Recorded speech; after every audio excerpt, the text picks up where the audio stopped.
This is the place where many adventures start. The great climbing expeditions pass through here on the way to Everest. We're here for a sporting first, the first ever Kathmandu Marathon.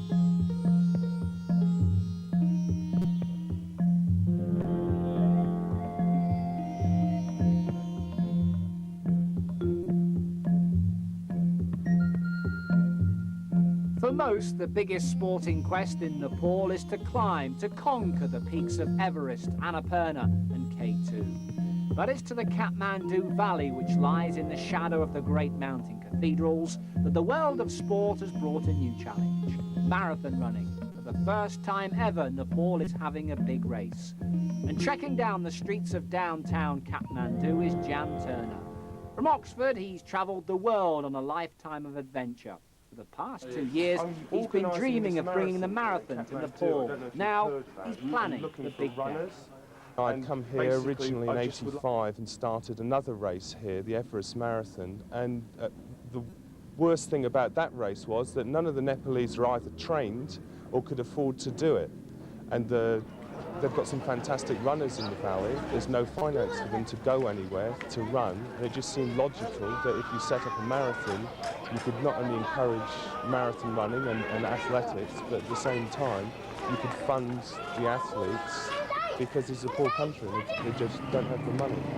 That's the theory. Here's the practical. First, the course. They've mapped out the 26 miles. The beauty of the route lies in the cobbled squares of ancient towns like Bhaktapur. The beast is the city. Traffic and smoke is a major problem. The other unknown factor is altitude.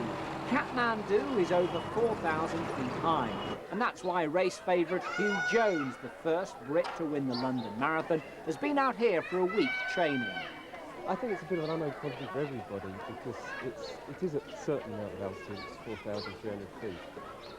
And it's unknown to me what effect that might have on a marathon.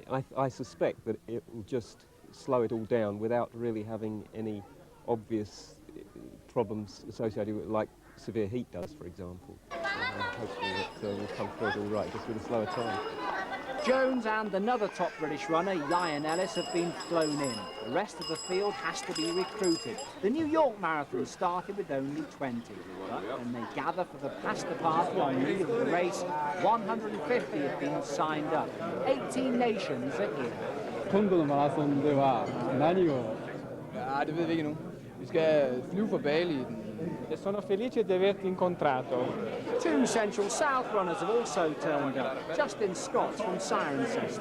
I was approached in a restaurant about 3 days ago, and I'd always wanted to run a marathon, but as everyone keeps on telling me I must be slightly mad running a marathon at altitude with no training whatsoever. And then there's Patrick Robinson of Oxford. He's out here working.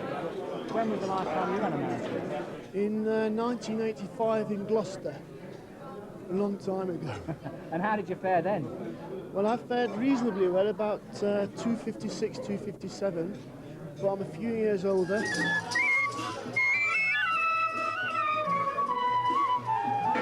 On the morning of the race, Durbar Square, one of the holiest, most precious parts of old Kathmandu, is alive. And Jan Turner has one last point. The bus to pick up all the athletes hasn't arrived yet, so we might have to start the race without any runners. But apart from that... The runners roll up on time and take their marks on the start. 143 of them. For most, of course, whether they're here for fun or fame, the aim is to make it all the way. No records will be broken, that's for sure, as the sun begins to boil. In the cramped and crowded city, everyone is out to watch the runners battle away.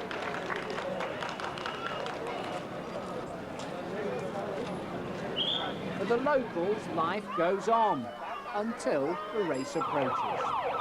Over 100 police are on duty. They've managed to close the city centre roads for the leaders, but for the tail enders, there's a real old jam. For Kathmandu, the marathon is one of the biggest, grandest sporting events of the year. And what a welcome there is for Ian Ellis as he races down the straight at the National Stadium to win in a time of 2 hours, 24 minutes and 5 seconds. Jones is second, the Russian third, and then there's a procession of local runners, some of whom are feeling back out on the roads. The last of the runners are walking home. Well, I ran 25 miles. Brilliant. Once I stopped running, oh, my legs were seized up and I've got rather nice big blister on my toe as well. So how was that then? The most evil run I've ever done in my life. Tougher than the Gloucester Marathon? Yeah, but Gloucester Marathon was heavy rain and head-on wind, so that was nasty as well.